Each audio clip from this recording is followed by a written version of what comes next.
This is question 44 from section B of the 2018 PBSAA paper.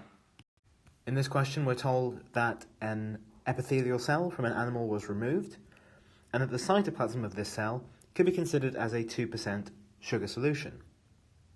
The cell was then placed in 4% sugar solution, so this is a more concentrated sugar solution than the cytoplasm, and then we're asked which of these statements is correct. So before we get into the statements, we need to think about what's going to be happening when we have a situation where we have our animal cell with a lower glucose concentration than the surrounding 4% sugar solution. A way to think about it is to think about the different fluid-filled regions consisting of water molecules and sugar molecules. Now, the animal cell cytoplasm is more dilute. That means the water molecules are more free to move than they would be in the more concentrated sugar solution. And that brings us to what will happen next. Water will move out of the cell via osmosis, down a water potential gradient. And water potential means how free water molecules are to move. So naturally, in the more concentrated solution, the water molecule's movement is more impeded by these solutes, whereas in the more dilute cell, there's a higher water potential. So there's movement down that potential across a semi-permeable membrane. Also, it's worth noting that since there's a higher concentration of sugar on the outside than on the inside, there might be some diffusion of the sugar into the cell. Okay, so that's what we can glean would happen from the information. Let's look at our statements.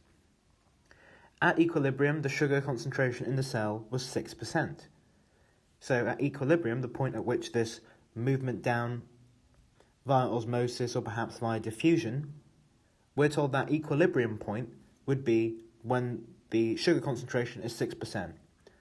Well, we can know that's wrong because the cytoplasmic sugar concentration is 2% and the surrounding solution is only 4%. So there's no way in which you can get to 6% within the cytoplasm without there being a more concentrated solution of sugar introduced into the experiment. So there's no way you can get to 6%. Moving on to 2, water continued to move across the cell membrane after equilibrium was reached. Well, we know this to be true because osmosis is the net movement of water molecules down a water potential gradient.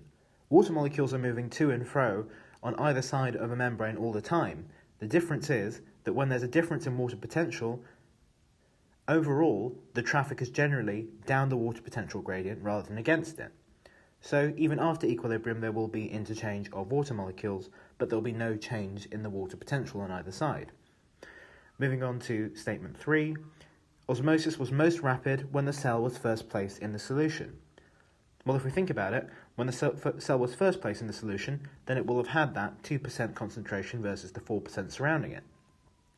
Over time, water molecules would leave, thereby reducing the water potential within the cell and therefore making the gradient less steep. So yes, the gradient of the difference between water potentials would have been at its greatest when the cell was first introduced into the solution.